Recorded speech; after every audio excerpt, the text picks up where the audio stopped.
Assalamualaikum warahmatullahi wabarakatuh. Alhamdulillahirabbil alamin wa bihi nasta'inu ala umurid dunya waddin wa ala alihi wa sahbihi ajmain amma ba'du. Sahabat beriman yang dirahmati Allah Subhanahu wa taala, alhamdulillah kita bisa berjumpa kembali pada channel ini, dan pada kesempatan kali ini marilah kita dengarkan kajian tausiah agama oleh guru kita Al-Maghfurullah Kiai Haji Zainuddin MZ. Beliau dikenal dengan Dai Sejuta Umat. Penasaran seperti apa isi kajian tausiah beliau? Mari kita dengarkan bersama. Selamat mendengarkan. Bapak-bapak, ibu-ibu, saudara-saudara kaum muslimin rahimakumullah. Murai di dahan dan koko ayam di kandang. Dunia ini penuh dengan berbagai macam kesibukan. Sejak dari petani yang turun ke ladang, pedagang yang berangkat ke pasar, pelajar yang menuju sekolah, sampai kepada pegawai yang berangkat ke kantor, seluruhnya tidak lain untuk mencari sesuatu yang bernama bahagia. Setiap orang menginginkan kebahagiaan, dan tidak seorang pun menginginkan kesengsaraan dalam kehidupan ini. Namun nyatanya tidak setiap orang yang ingin bahagia mengetahui jalan yang harus ditempuhnya untuk sampai kepada kebahagiaan itu. Maka pada kesempatan pertemuan kali ini saya ingin menyampaikan sebuah hadis dari junjungan kita baginda Nabi besar Muhammad sallallahu alaihi wasallam yang termuat dalam kitab Mukhtarul Ahadits An-Nabawiyah, di mana beliau bersabda, arba'un min sa'adatil mar'i. Ada 4 perkara yang merupakan tanda dari orang bahagia. Saya mau tanya, di antara saudara-saudara yang hadir di sini, apa ada yang kepengen jadi orang sengsara? Ya. Seluruhnya tentu ingin mendapatkan kebahagiaan.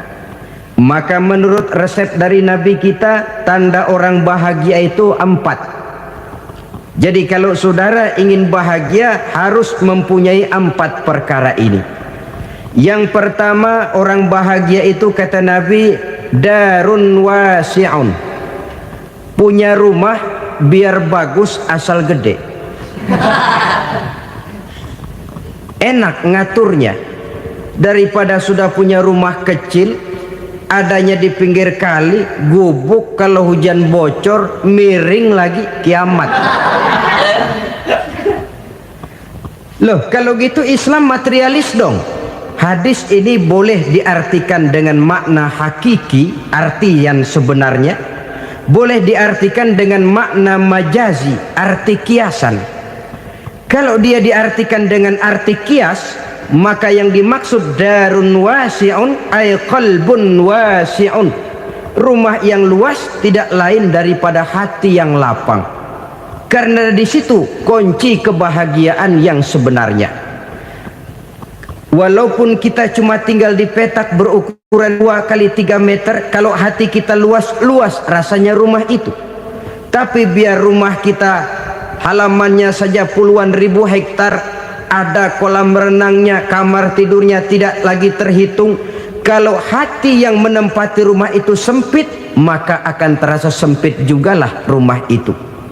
Tempat bergantungnya tidak lain adalah hati.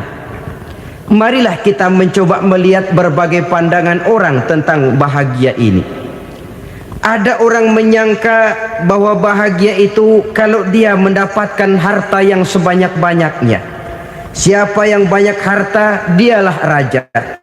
Apa yang dia mau, seluruhnya bisa dibeli. Keamanannya, dia bisa menyewa petugas. Seluruh fasilitas untuk menyenangkan kehidupannya bisa dibeli. Pendeknya, hartalah segala-galanya dalam kehidupan. Sampai ada pepatah mengatakan, innad darahima fil amakini kulliha taksur rijala mahabatan wa jalala. Sesungguhnya harta, dinar, dirham, uang di mana-mana selalu bikin hebat orang yang memilikinya. Coba lihat, orang yang punya duit sama yang enggak punya duit jangan gaya hidupnya, gaya jalannya aja lain. Wahia lisanun liman arada fasahatan, wahia silahun liman arada qitala. Uang adalah senjata yang paling ampuh bagi orang yang mau pergi perang, dan lidah yang paling fasih bagi orang yang mau bicara. Kalau bicara dengan lidah macet, cobalah bicara dengan harta, lancar. Sampai ada pepatah demikian, segalanya bisa diatur dengan harta.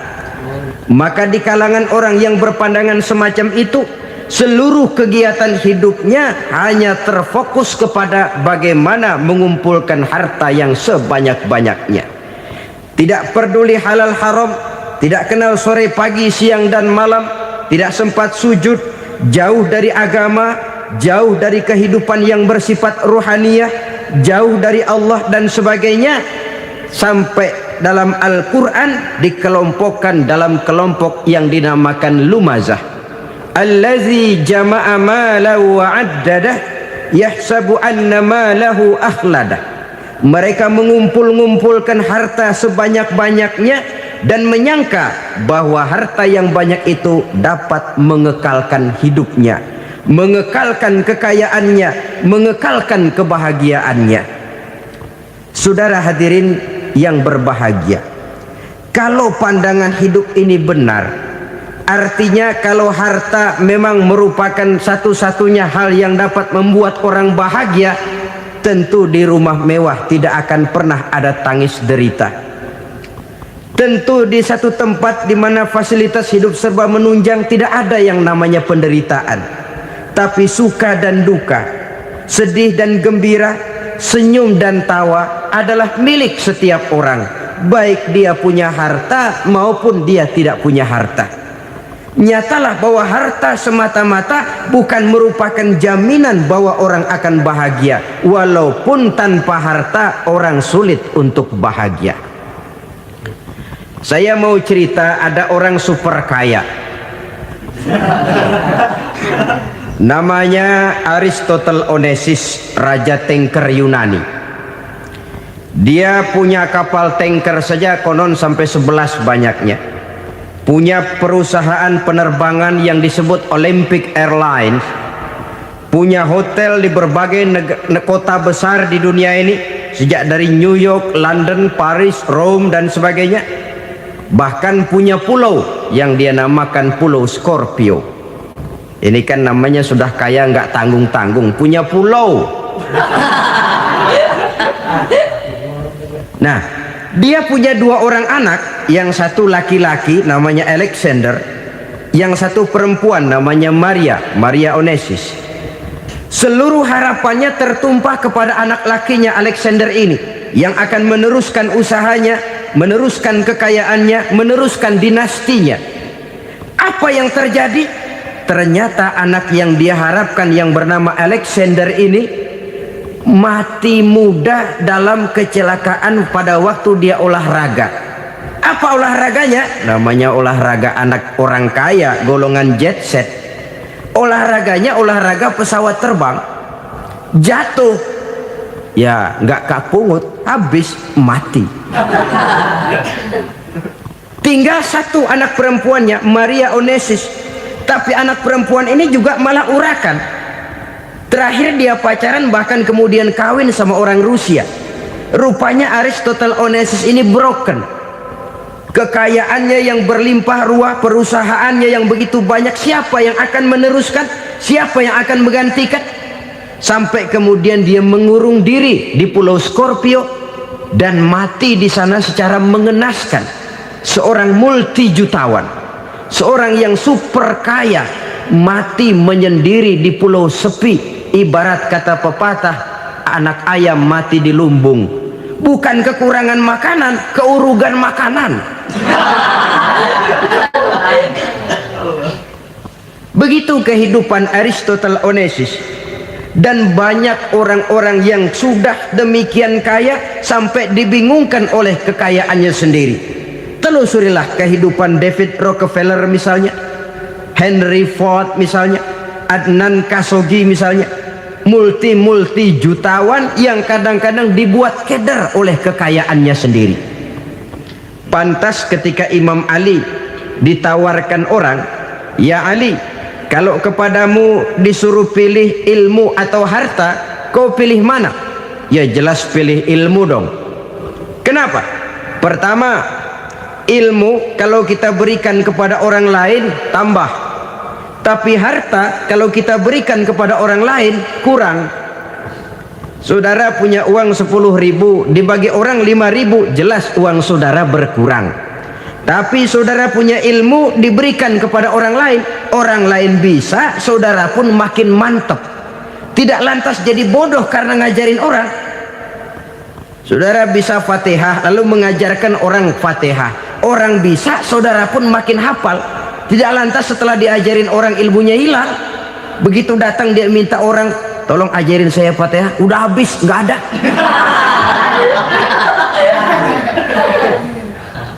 Yang kedua kata Imam Ali, ilmu menjaga kita.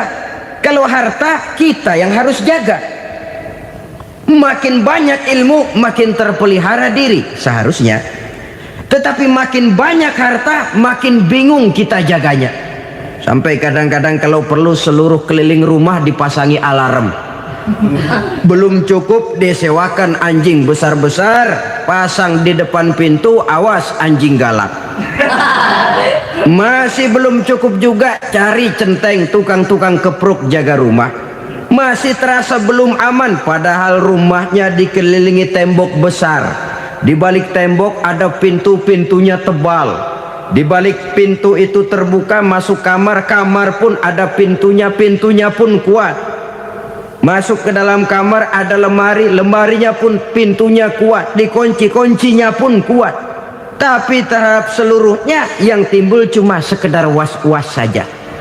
Kesimpulannya sekali lagi, tanpa harta orang memang sulit untuk bahagia.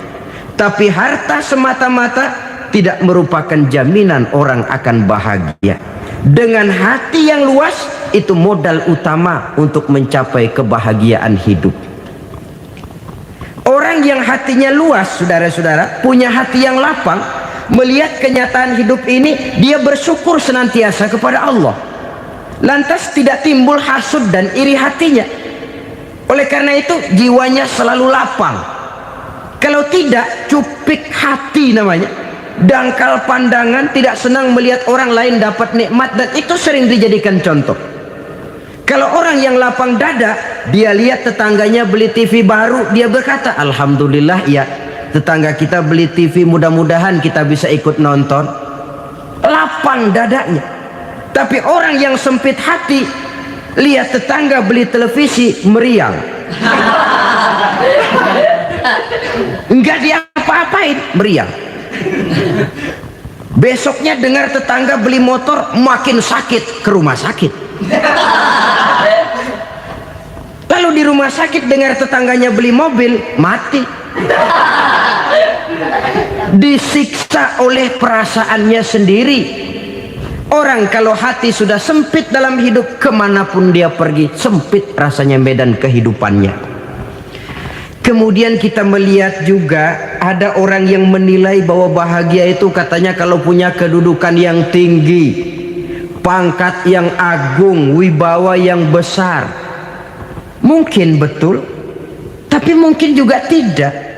Bergantung kepada hati orang yang punya pangkat itu. Sama dengan harta tadi. Harta akan membawa bahagia kalau dia jatuh ke tangan orang yang berhati lapang. Tapi harta akan jadi bencana kalau jatuh ke tangan hati orang yang sempit. Pangkat akan membawa bahaya kalau jatuh di tangan hati orang yang sempit. Lebih dari itu, kenyataan mengajarkan kepada kita bahwa ternyata pangkat dan jabatan tidak selamanya memberikan kebahagiaan dalam kehidupan. Bahkan resikonya kelewat besar. Beberapa bukti kita bisa ambil dari para pemimpin dunia yang menjadi korban lantaran pangkat dan jabatan yang disandangnya. Saudara ingat Presiden Abraham Lincoln dan John Kennedy dari Amerika? Dibunuh orang. Park Chung Hee dari Korea Selatan Ziaur Rahman dari Bangladesh, Anwar Sadat dari Mesir, terakhir Indira Gandhi dari India, menjadi korban dari pangkat dan jabatan yang disandangnya dari orang-orang yang tidak senang dia memegang jabatan itu. Dia akan mudah mengundang bencana, sehingga pantas kalau seorang presiden terkemuka Amerika, Harry Truman namanya, dia mengatakan jabatan presiden itu, kata dia, seperti orang nunggang macan, naik macan, harus kita taiki, kalau enggak dia bakal nerekam kita, ngeri katanya. Adapun orang yang hatinya lapang, kalau dia menerima pangkat dan jabatan, dianggapnya itu satu kesempatan untuk berbuat baik. Tapi orang yang berhati sempit, menerima pangkat dan jabatan, bukan kadang-kadang menerima, malah berusaha setengah mati mencapai dengan segala cara. Kalau perlu jilat atas, jilat atas. Jadi golongan sumuhun dawu. Jadi kelompok kulon nuwun, yes sir, yang kerjanya cuma oke bos. Kalau perlu jilat atas, jilat atas. Kalau perlu injak yang bawah, injak yang bawah. Perlu sikut kiri kanan, sikut kiri kanan. Yang penting pangkat dapat, jabatan dapat. Orang yang semacam ini, kalau sudah mempunyai pangkat dan jabatan, biasanya dia tidak menganggap itu sebagai amanah, tidak menganggap sebagai kesempatan berbuat baik, tapi malah kesempatan untuk memperturutkan hawa nafsunya yang dilatar belakangi oleh kesempitan hatinya tadi. Apalagi kalau orang memperoleh pangkat karena banyak mengeluarkan uang, seakan-akan pangkat dan jabatan itu sekarang macam proyek, pakai tender. Siapa yang berani bayar segini naik, nggak berani minggir. Padahal logikanya, kalau orang mencapai satu jabatan karena banyak mengeluarkan uang, hampir bisa dipastikan bahwa setelah jabatan itu dia pegang, langkah pertama yang akan dilakukannya ialah berusaha bagaimana uang yang dia keluarkan supaya kembali. Ya paling kurang pulang modal dulu dong. Soal mikirin rakyat soal nanti, tapi ini modal harus pulang. Itu celakanya kalau orang memperoleh pangkat dan jabatan cuma karena banyak mengeluarkan uang. Jarang orang yang mempunyai keyakinan dan pandangan bahwa pangkat dan jabatan merupakan amanah. Jadi sekali lagi, pangkat dan jabatan mungkin saja membawa kebahagiaan kalau jatuh ke tangan orang yang berhati lapang, tapi bisa jadi bencana kalau dia jatuh ke tangan orang yang mempunyai hati yang sempit. Dan lagi-lagi stresnya hati yang lapang. Lalu sebagian orang, saudara, ada yang berpandangan katanya bahagia itu kalau jadi orang terkenal, mempunyai popularitas, menjadi idola di kalangan remaja, di kalangan orang tua, di segala lapisan masyarakat. Padahal makin populer orang, makin terikat dia. Ya kalau macam kita ini kan nggak punya nama, nggak populer, tengah malam buta mau nongkrong di warung Tegal aman. Tapi pangkat, jabatan, kedudukan, popularitas menyebabkan kita diikat dengan berbagai macam peraturan. Cuma mandi sama ke WC saja yang nggak dikawal.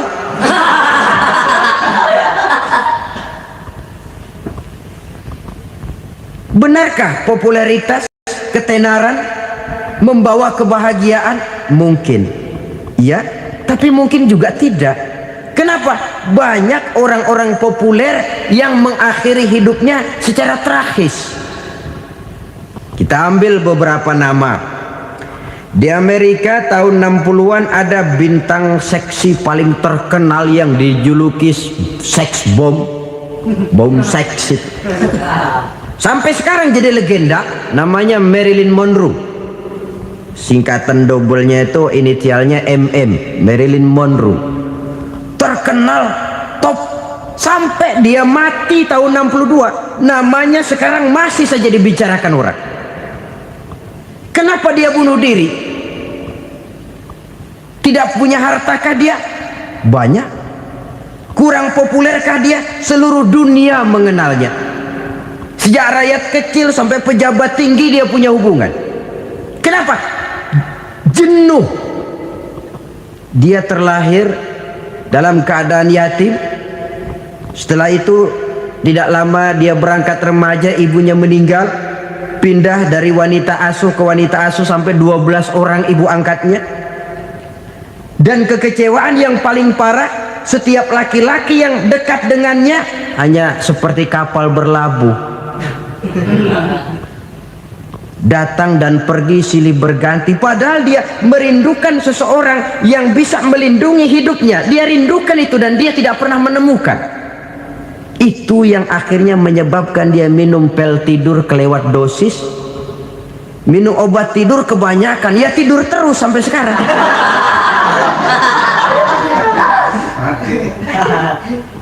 Dia mengakui, saya telah memiliki ketenaran, tapi saya tidak pernah hidup dalam ketenaran itu. Saya pandai main sandiwara, tapi saya ingin hidup dalam alam yang real sebagaimana umumnya orang. Itu yang dia rindukan.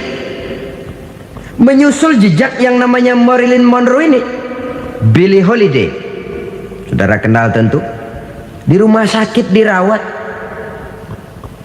Dia juga minum obat overdosis, mati lagi.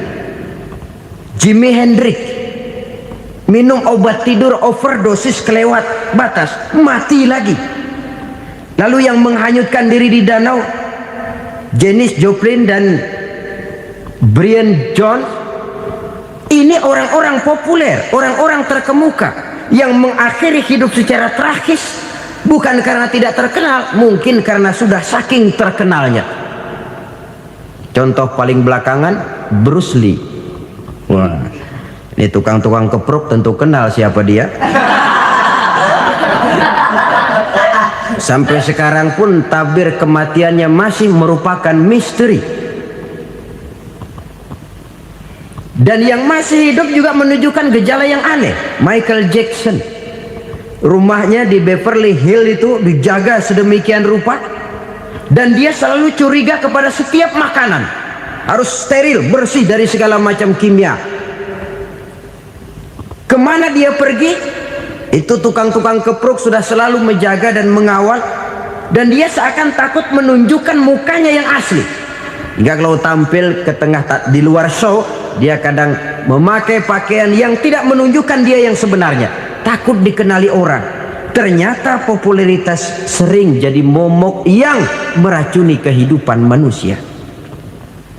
Oleh karena itu, benarlah junjungan kita pada saat beliau mengajarkan orang akan bahagia kalau dia mempunyai hati yang lapang. Nah, sekarang masalahnya untuk mendapatkan hati yang lapang, caranya bagaimana? Kita kembali kepada konsep Quran. Allah mengajarkan, ala inna bidzikrillahi tatmainnul qulub. Ketahuilah bahwa dengan banyak mengingat Allah, hati akan tenang, jiwa akan lapang. Dengan kata lain, dekat dengan agama, merasakan kehadiran Allah dekat dalam hidup. Itu muara pertama untuk mencapai hati yang lapang. Ala inna bidzikrillahi tatmainnul qulub. Jangan macam orang sekarang ingin mendapatkan ketenangan lalu tapak di puncak gunung, di gua-gua, di tempat sepi. Iyalah kalau nggak ada ular. Kalau tergigit ular berbisa, ketenangan belum, mati jelas itu. Islam positif untuk mendapatkan ketenangan. Ala inna bidzikrillahi tatmainnul qulubi. Bahwa ketahuilah bahwa dengan banyak mengingat Allah, hati akan tenang, jiwa akan lapang, nuansa pikiran akan luas. Karena yang namanya bahagia ada dimanapun manusia berada. Di kampung ada bahagia, di kota ada bahagia, di ngarai, di lembah, di gunung, di hutan, di lautan, di angkasa luar, dimanapun bahagia itu ada kalau kita bermodalkan hati yang lapang ini. Dan hati akan lapang kalau kita dekat dengan agama. Dekat dengan harta buat sementara hati mungkin tenang, tapi ketenangan yang relatif dan temporer. Apalagi orang tiap kali tambah harta, tiap kali tambah rencana, itu wajar. Mungkin sebelumnya saudara berpikir, kalau punya duit 5.000 enak nih. Begitu punya duit 5.000, aduh sayang kalau 10.000 aja. Tiap kali tambah harta, tiap kali lain rencana. Makin banyak rencana, makin menjauhkan kita dari yang namanya ketenangan. Padahal ketenangan merupakan unsur utama untuk mencapai bahagia.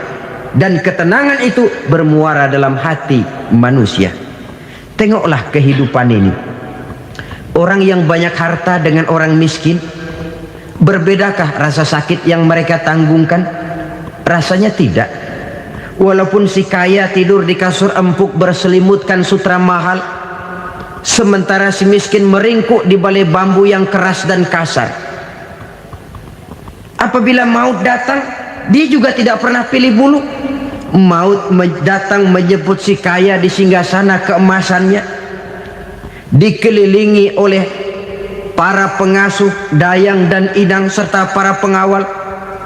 Dan maut pun datang menjemput si miskin papa, sehingga ia tergelepar di tepian jalan. Kedua-duanya bernama mati. Kalau nyata bahwa sakit yang ditanggung si kaya tidak beda dengan sakit yang ditanggung si miskin, bukan harta semata yang membuat orang bahagia.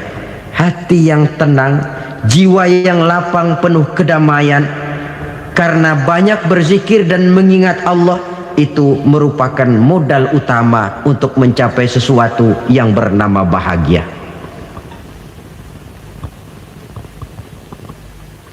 Saudara hadirin yang saya hormati, inilah yang pertama dari 4 ciri yang digambarkan oleh Nabi tentang tanda-tanda orang bahagia.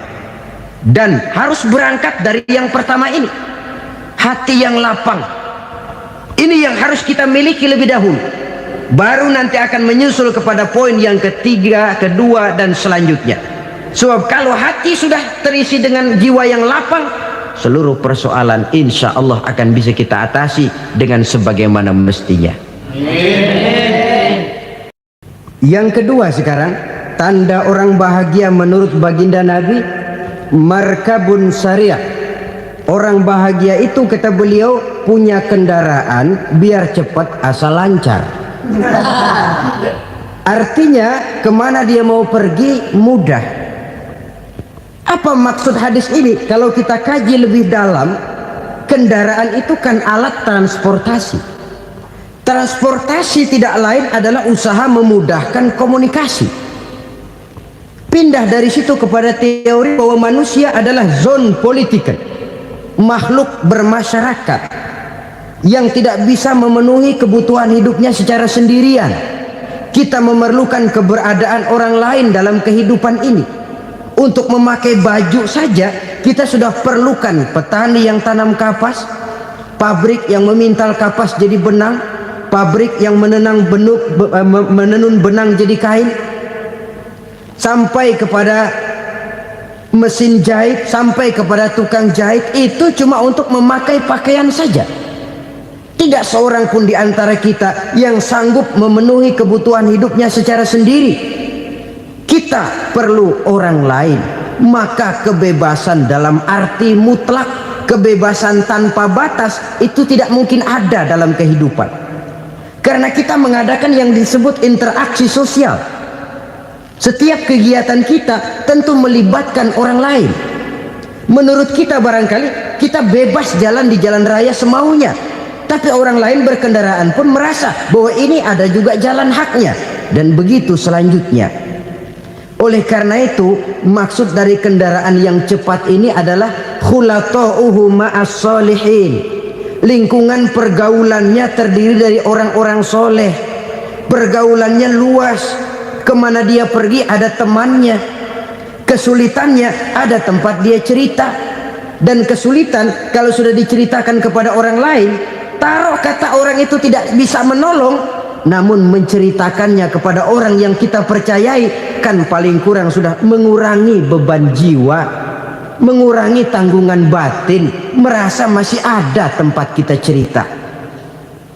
Maka lebih baik orang awam yang mau bergaul ketimbang orang setengah alim tapi ngunci pintu. Sebab nantinya akan timbul sikap picik, cupik pandangan, dan tidak luas menghadapi kenyataan dalam kehidupan ini. Namun yang harus kita garis bawahi, pergaulan memang mesti luas. Namun jangan sekali-kali lupa bahwa pergaulan sangat besar pengaruhnya dalam ikut membentuk kepribadian manusia. Sehari-hari bisa kita bilang, kalau kita dekat sama tukang minyak wangi, sekalipun nggak dibagi minyaknya, baunya tentu dapat. Betul? Tapi dekat sama tukang elas, walaupun nggak kena apinya, asapnya mesti kena. Kalau Syauqi mengatakan lebih jelas lagi, man asyaral asyrafa asya musyarrafan wa muasyiral anzali ghairu musyarrafin.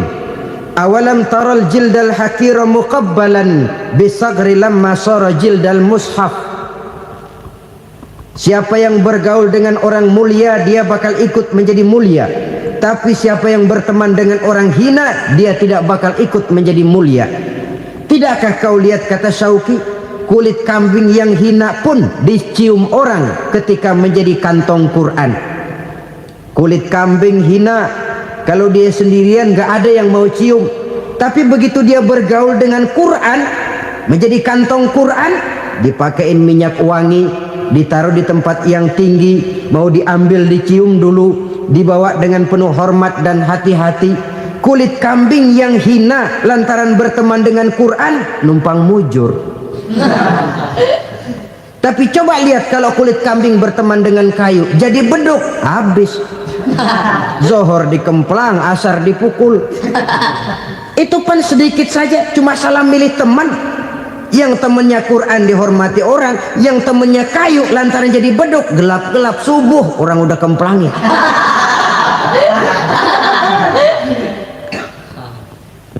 Maka terutama kepada adik-adik remaja yang masih mencari identitas diri, yang ibarat kaset masih kaset kosong, mudah diisi oleh apapun, pandai-pandailah memilih teman dalam bergaul. Karena banyak orang yang tadinya baik-baik, ketika terseret dalam pergaulan dengan orang yang tidak baik, kebaikannya menjadi lentur dan luntur.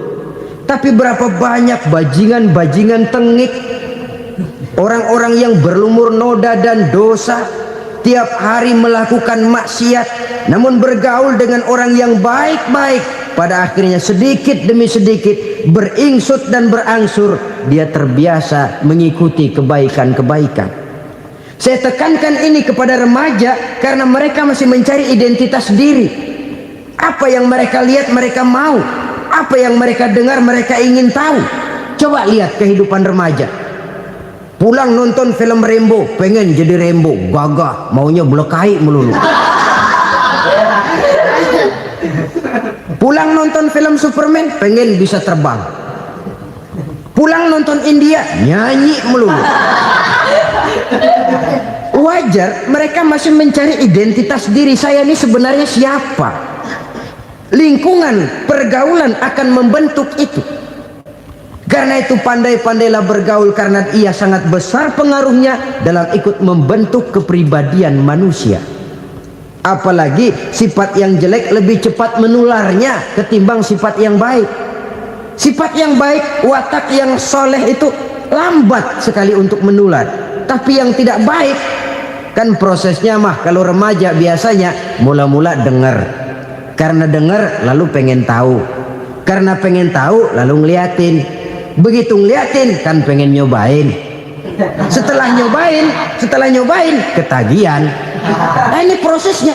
Yang namanya ganja, morfin, narkotik, awalnya kan begitu.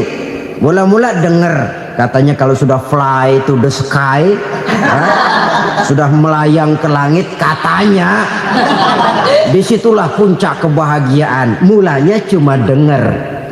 Karena dengar pengen tahu. Karena pengen tahu lalu ngeliat, kumpul sama orang yang suka ngeganja. Setelah ngeliat, Nah, pengen ngerasain. Begitu ngerasain, enak juga. Ketagihan. Kalau sudah ketagihan jadi penyakit kronis, bisa merembet kepada yang lain. Iya, kalau orang tuanya mampu untuk beli morfin, beli ganja. Kalau tidak kan pikirannya ngayap. Jemuran siapa ya gue sahabat. Timbullah perbuatan-perbuatan negatif yang bermula dari salah pergaulan. Apalagi buat adik-adik remaja yang tinggal di kota-kota besar, yang pengaruh budaya, pengaruh kesenian, pengaruh struktur kehidupan yang nampak makin individualistis, di mana persaingan tajam, tensi ekonomi tinggi, orang mudah mengalami stres. Pandai-pandailah dalam bergaul, sekali lagi, karena ia sangat besar pengaruhnya dalam ikut membentuk kepribadian manusia. Orang bahagia punya kendaraan yang cepat, artinya punya pergaulan yang luas, dan lingkungan pergaulannya terdiri dari orang-orang yang soleh. Kemana dia pergi ada teman, kesulitannya ada tempat dia cerita. Tapi kalau sudah menyendiri, hidup sendiri, kesulitan dipikiri sendiri, bisa mati belum waktunya. Tidak ada tempat berbagi rasa, tidak ada tempat bercerita, tidak ada tempat mengurangi beban dalam kehidupan. Pantas betul kalau Islam sangat menggalakkan dan menganjurkan orang kalau sudah sampai waktunya itu untuk melangsungkan nikah. Kata Nabi, ya ma'syaras syabab man istata'a minkumul ba'at falyatazawwaj. Hai para pemuda, kalau sudah mampu memberi nafkah, kawinlah, nikahlah kamu. Kenapa? Sudah ada teman hidup, tempat berbagi rasa. Kesulitan kalau ada tempat cerita akan lebih ringan ketimbang kita telan sendiri, walaupun bobot kesulitannya sama beratnya. Saudara-saudara kaum muslimin rahimakumullah, inilah ciri yang kedua, punya kendaraan biar cepat asal lancar. Kemana kita mau pergi gampang. Dengan kata lain, setelah hati yang luas, pergaulan yang luas. Dua, Subhanallah, sangat luar biasa kajian yang sudah disampaikan oleh guru kita Al-Maghfurullah Kiai Haji Zainuddin MZ. Sahabat beriman yang dirahmati Allah Subhanahu wa taala, tetaplah di channel ini karena kajian belum selesai dan masih banyak hal-hal menarik yang akan disampaikan oleh beliau. Selamat mendengarkan. yang ketiga sekarang, tanda orang bahagia itu menurut Nabi, misbahun mudhi'un, punya lampu yang terang. Oh, itu enggak problem. Sekarang sudah zamannya listrik masuk desa, Pak. Lampu sudah terang semua. Betul, kalau itu yang dimaksud. Tapi tidak cuma itu. Karena lampu yang dimaksud di sini, lampu yang akan menerangi seluruh perjalanan hidup.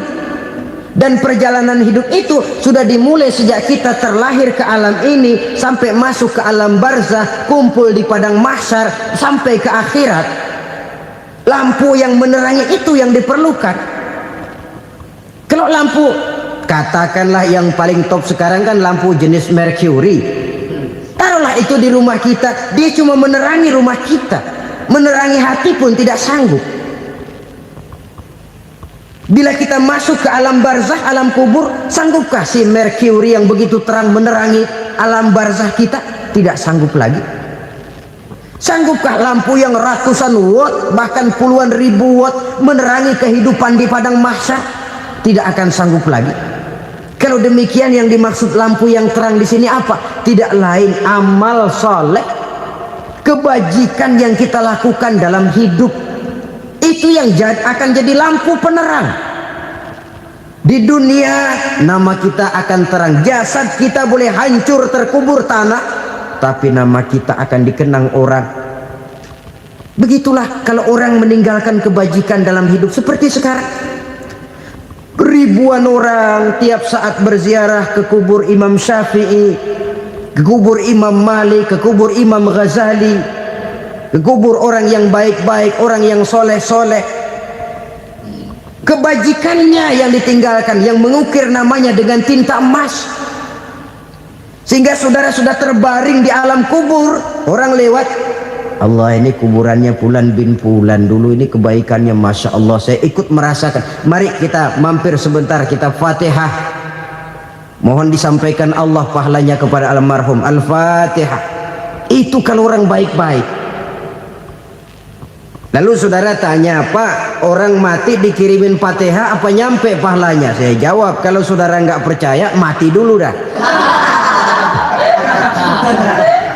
Nanti saya Fatihain, tungguin di sana. Umpama nggak sampai, balik lagi kemari. Sekarang ini kan maunya otak-otakan saja. Kalau nggak masuk otak, nggak percaya. Padahal alam gaib itu nggak bisa diotak-otakin. Sama saja dengan saudara pernah dengar cerita kapal tanpa emas tenggelam kan? Pernah nggak? Di mana? Ya, di laut Masalembo. Begitu ke tanpa emas tenggelam, ratusan penumpang itu terjun ke laut, dipermainkan gelombang, berjuang menghadapi maut itu. Orang lagi timbul tenggelam di lautan, dihantam ombak, kita tengokin pakai helikopter. Pak, lagi timbul tenggelam ya? Iya, tolongin. Jangan khawatir Pak, nih saya kirim intan Pak, harganya 10 juta. Kira-kira orang yang timbul tenggelam di laut seneng nggak? Tidak. Kan mahal toh intan 10 juta. Kenapa dia nggak senang? Karena intan 10 juta dalam kondisi seperti itu tidak sanggup menyelamatkan dia. Dia akan girang kalau dikirimin ban mobil bekas, dikirimin papan terentang atau bambu. Intan yang 10 juta dia nggak girang, ban mobil bekas yang 1000 perak tuh pegang, itu yang dia girang betul. Inilah sebabnya Nabi berkata, mal mayyitu fi qabrihi illa kal ghariqil mutaghawwis. Orang yang meninggal di alam kuburnya seperti orang timbul tenggelam di lautan. Yantaziru da'watan min ahli, menunggu doa dari keluarganya yang masih hidup. Duh, bapak saya sudah meninggal, saya sayang benar sama dia. Kirimin kulkas ke kuburannya Itu sama saja dengan tadi orang tenggelam di lautan dikirimi intan yang harganya 10 juta, ndak sampai. Begitulah kalau kebajikan yang kita tinggalkan dalam hidup, sudah mati pun kubur kita masih diziarahi orang. Tapi kalau jahat yang kita tinggalkan, boro-boro lah orang mau doa lewat dekat kuburan kita juga serem. Tuh bajingan no, dulu mati dipendem di situ tuh. Jangan lewat situ, ntar kesurupan, jangan. Lewat saja orang ngeri. Konon lagi membacakan Fatihah dan mengirimkan doa. Hidup pada hakikatnya adalah kesempatan untuk berbuat baik. Maka sekali kesempatan itu diberikan, manfaatkan dengan sebaiknya. Sebab kesempatan kedua tidak akan pernah ada. Kesempatan berbuat baik di sini, di akhirat sudah pembalasan namanya. Sekali kesempatan itu dicabut, dia tidak akan pernah dikembalikan lagi. Kata Iqbal, hidup tidak mundur ke belakang, Bung. Berhenti diinjak orang, mundur hancur. Tidak ada kata mundur dalam hidup ini. Berhenti diinjak orang, mundur kecebur. Tidak ada kata lain, harus maju dalam kehidupan dalam artian yang positif. Hidup adalah kesempatan untuk mengumpulkan kebajikan yang sebanyak-banyaknya. Di situ nilai daripada manusia. Sekarang ini memang nggak kelihatan kok, orang yang banyak pahala sama yang banyak dosa nggak kelihatan kok. Barangkali kalau habis bikin dosa palanya pada benjol, mungkin orang takut sama dosa. Tapi sekarang sama saja, orang yang banyak dosa dengan yang nggak banyak dosa jalan bareng dari belakang, sama, nggak kelihatan beda. Tapi ada waktunya di mana pahala memegang peranan, di mana dosa diperlihatkan. Sama saja kalau kita bawa mobil siang, lampu kan nggak begitu berfungsi. Apa lalu bilang, alah ini lampu berat-beratin, copot-copotin aja dah. Tidak perlu begitu. Kenapa? Pada satu saat malam senja akan datang. Bila matahari terbenam, senja pun datang, gelap mulai merayap, disitulah baru terasa perlunya lampu. Pahala begitu.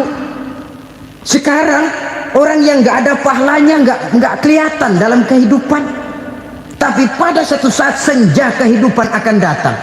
Ajal merenggut nyawa, malam merayap, dan hidup mulai diliputi kegelapan di alam barzakh.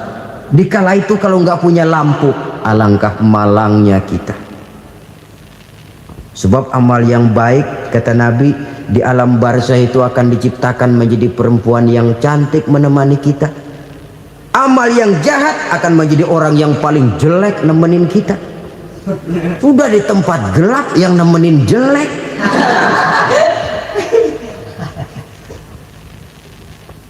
Kaum muslimin rahimakumullah.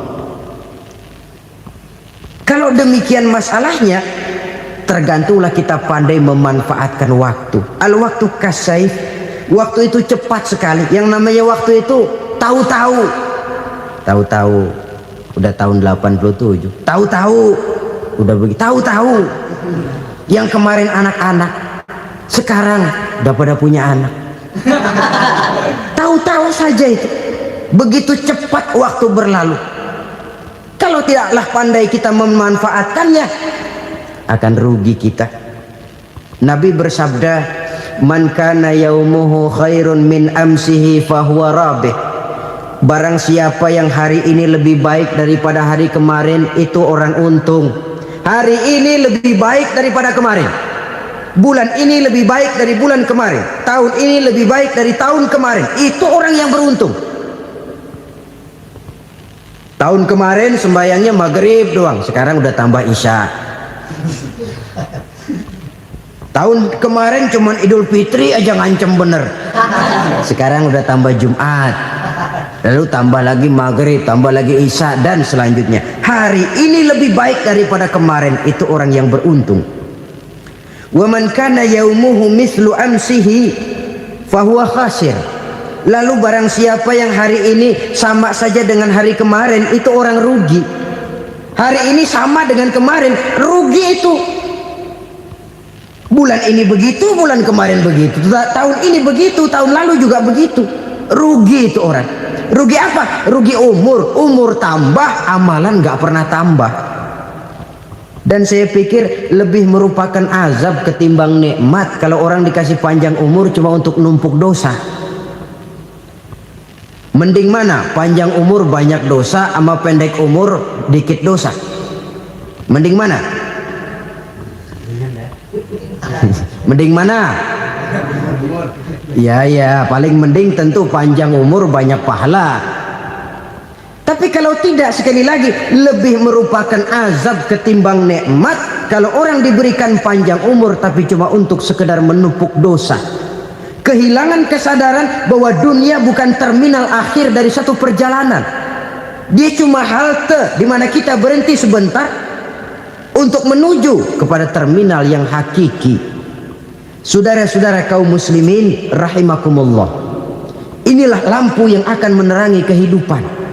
Amal yang kita lakukan di dalam kehidupan. Jadi yang dimaksud dengan lampu yang terang, kebajikan yang kita kerjakan dalam hidup. Nah, setiap orang di awal tadi saya bilang ingin bahagia. Bahagia itu kan hakikatnya kumpulan senang dan selamat. Senang, selamat. Apa bedanya? Senang tapi tidak selamat, nggak bahagia. Selamat tapi nggak senang, nggak bahagia orang.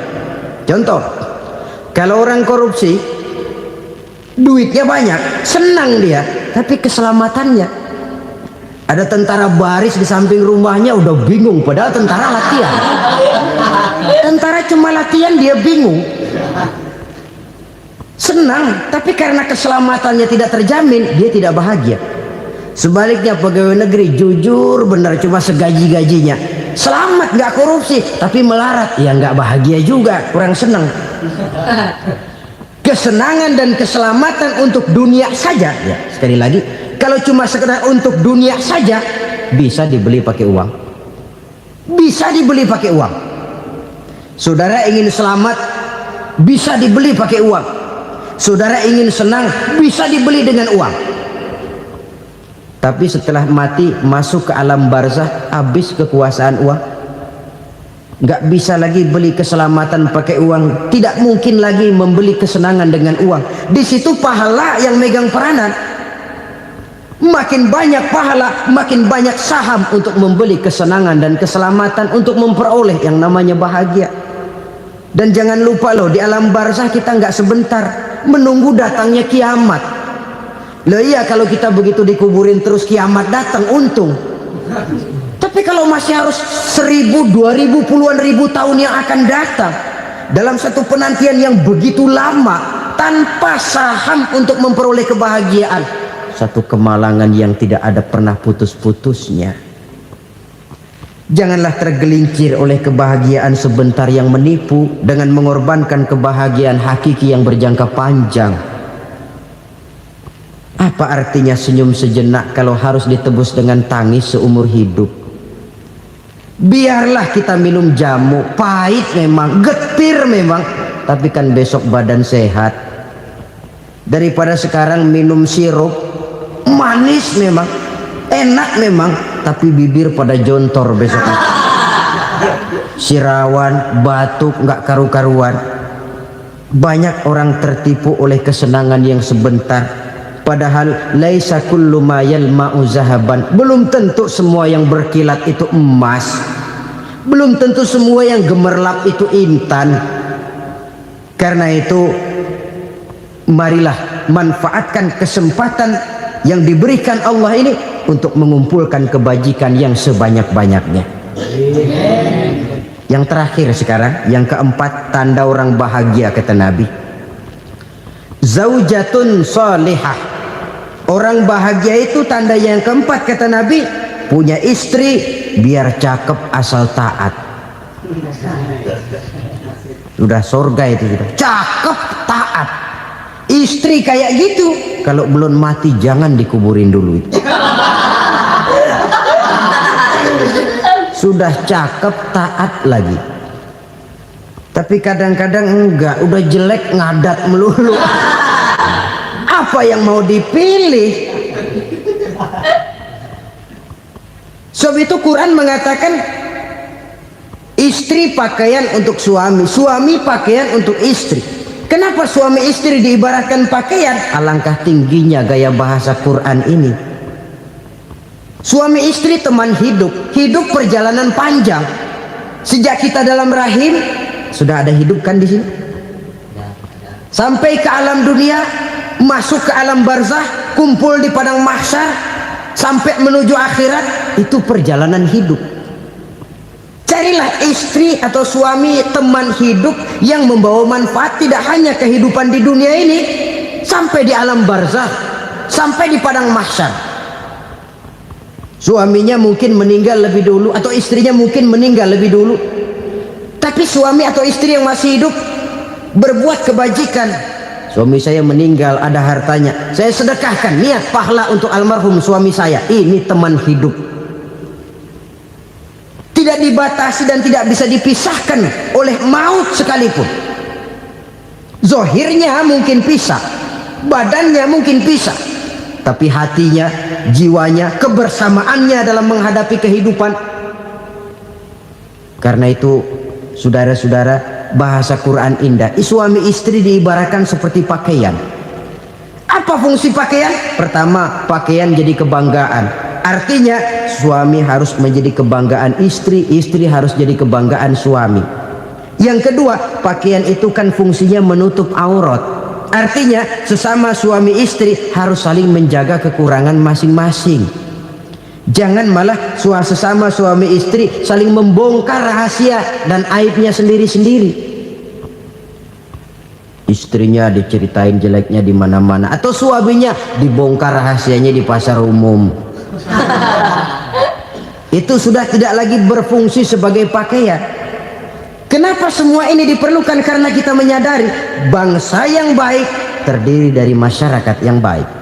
Masyarakat yang baik merupakan susunan dari warga yang baik. Warga yang baik adalah terdiri dari rumah tangga yang baik. Dan rumah tangga yang baik merupakan susunan dari pribadi yang baik. Dari situ langkah dimulai. Membangun satu bangsa yang baik diawali dengan membangun rumah tangga yang baik, dengan menciptakan pribadi-pribadi yang baik. Sehingga dari sini diharapkan berkembanglah nilai-nilai kebaikan. Orang akan bahagia mempunyai istri yang soleh. Kenapa? Tidak ada seorang suami bisa sukses jadi apapun dia, apapun profesinya, dokterkah, kiaikah, mubalikah, petanikah, pengusahakah, pejabat tinggikah, tidak ada seorang suami yang bisa sukses tanpa peran serta istrinya. Walaupun memang peranan itu tidak begitu kelihatan, tapi sangat menentukan. Karena itu, saudara hadirin yang saya hormati, Islam sangat menghargai kaum wanita, memberikan kedudukan yang tinggi sepanjang tidak mematikan kodrat kewanitaannya. Nah, kalau sudah kesuksesan ini diawali dari rumah tangga, karier di masyarakat mudah untuk dikejar. Tapi keberantakan di rumah tangga merupakan kegagalan pertama di tempat lain. Nah, inilah saja yang dapat Al-Fakir sampaikan pada pertemuan kali ini. Terima kasih. Alhamdulillah, demikianlah kajian ilmu hikmah dan manfaat yang sudah disampaikan oleh guru kita Al-Maghfurullah Kiai Haji Zainuddin MZ. Sahabat beriman yang dirahmati Allah Subhanahu wa taala, mari kita doakan beliau mudah-mudahan diampuni segala dosa-dosanya dan dilapangkan kuburnya. Dan pada sahabat yang sudah menyimak kajian ini sampai selesai, saya ucapkan terima kasih banyak dan saya doakan semoga sahabat semuanya dimudahkan segala urusannya dan dilapangkan rezekinya. Amin amin ya rabbal alamin. Sampai bertemu di kajian-kajian berikutnya. Wabillahi taufiq wal hidayah. Assalamualaikum warahmatullahi wabarakatuh. Setelah kita mendengarkan bersama kajian yang sangat luar biasa yang sudah disampaikan oleh guru kita Al-Maghfurullah Kiai Haji Zainuddin MZ, mudah-mudahan apa yang beliau sampaikan bisa kita amalkan dalam kehidupan kita sehari-hari. Doa dan harapan saya kepada para sahabat semuanya, semoga kita selalu dalam lindungan Allah Subhanahu wa taala, diberikan kesehatan, keafiatan dan dimudahkan segala urusan, dilancarkan rezeki kita. Amin ya rabbal alamin. Sampai jumpa di kajian-kajian berikutnya. Wassalamualaikum warahmatullahi wabarakatuh.